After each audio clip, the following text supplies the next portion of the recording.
ശ്രീ ജലീൽ, ഇത്രയുമൊക്കെ ആയ സ്ഥിതിക്ക് ഈ രാഹുൽ മാങ്കൂട്ടത്തിലിനെ എങ്ങനെയെങ്കിലും ഒന്ന് രാജിവെപ്പിക്കട്ടെ പാലക്കാട്ട് നിന്ന്. അതിനുള്ളൊരു ഊർജം ഇടതുപക്ഷത്തിന്റെ ഭാഗത്തു നിന്ന് കാര്യമായി ഉണ്ടാകുന്നില്ല. അതെന്താണ്? അദ്ദേഹം രാജിവെക്കണമെന്ന് ഇടതുപക്ഷ നേതൃത്വം ആവശ്യപ്പെട്ടിട്ടുണ്ട്.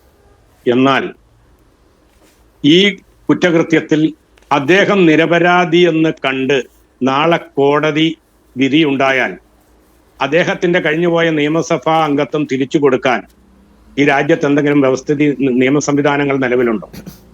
ഞാൻ നോക്കൂ, അദ്ദേഹം മുകേഷിന്റെ കാര്യത്തിൽ അവലംബിച്ച അതേ പോളിസി തന്നെ രാഹുൽ മാങ്കൂട്ടത്തിന്റെ കാര്യത്തിലും CPM അല്ലെങ്കിൽ ഇടതുപക്ഷം മുന്നോട്ട് വെക്കുന്നു അല്ലേ?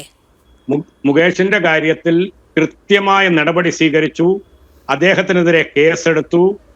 അദ്ദേഹത്തിന് കോടതി ജാമ്യം നൽകി. നീതിന്യായപരമായി എങ്ങനെയൊക്കെ ഒരു സർക്കാരിന് പോകാമോ അത് മുഴുവൻ പാലിച്ച ഒരു സർക്കാരാണ്. രാഹുൽ മാങ്കൂട്ടത്തിന്റെ കാര്യത്തിലും രാജി വേണ്ടേ? ഏതൊരു പൗരനും ലഭ്യമാകേണ്ട നീതി രാഹുൽ മാങ്കൂട്ടത്തിൽ എന്ന പൊതുപ്രവർത്തകനും കിട്ടണമെന്നുള്ളതിൽ ഇടതുപക്ഷത്തിന് ഒരു തർക്കവുമില്ല.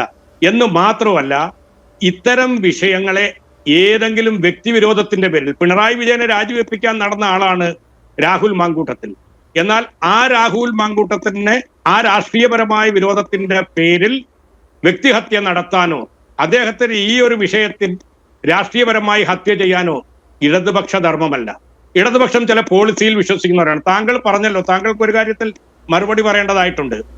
ഈ ഇരകളുടെ സ്വകാര്യതയെ സംബന്ധിച്ച് വാചാലമായിട്ട് ആങ്കർ നേരത്തെ സംസാരിച്ചു. ഇന്നത്തെ ഏറ്റവും വലിയ വാർത്തയാണ് BJP നേതാവ് പ്രതിയാക്കപ്പെട്ടിട്ടുള്ള കേസ്. ആ കേസിൽ ആ സ്ത്രീ എത്രയോ മാന്യമായ ഒരു സ്ത്രീയാണ്. അവർ തന്റെ പേര് പരസ്യപ്പെടുത്താതെ പാലക്കാട് പ്രസ് ക്ലബിൽ വാർത്താ സമ്മേളനം നടത്തിയിരുന്നു വർഷങ്ങൾക്ക് മുമ്പ് ഇതുമായി ബന്ധപ്പെട്ട്. പക്ഷേ ഒരൊറ്റ മാധ്യമം പോലും കവർ ചെയ്യാൻ ചെന്നില്ല. കാരണം ഇതൊരു തട്ടിപ്പ് പരാതിയാണെന്ന് അന്നേ ബോധ്യപ്പെട്ടതാണ് പാലക്കാട്ടെ പത്രക്കാർക്ക്.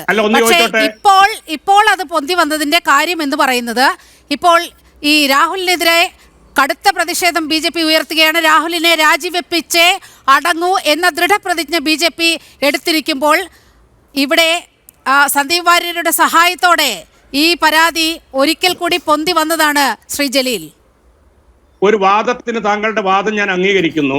താങ്കളോടൊന്ന് ചോദിച്ചുകൊള്ളട്ടെ, ഇന്ത്യയുടെ നിലവിലെ പ്രധാനമന്ത്രി കോൺഗ്രസ്സുകാരനോ CPM-കാരനോ ഒന്നും അല്ലല്ലോ, നരേന്ദ്രമോദിജിയാണ്.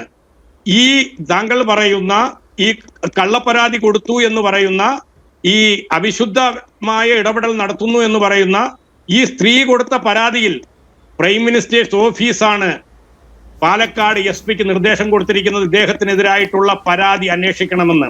അതിന്റെ അടിസ്ഥാനത്തിൽ അന്വേഷണം നടന്നുകൊണ്ടിരിക്കുകയാണ്. നിരപരാധിയാണെന്ന്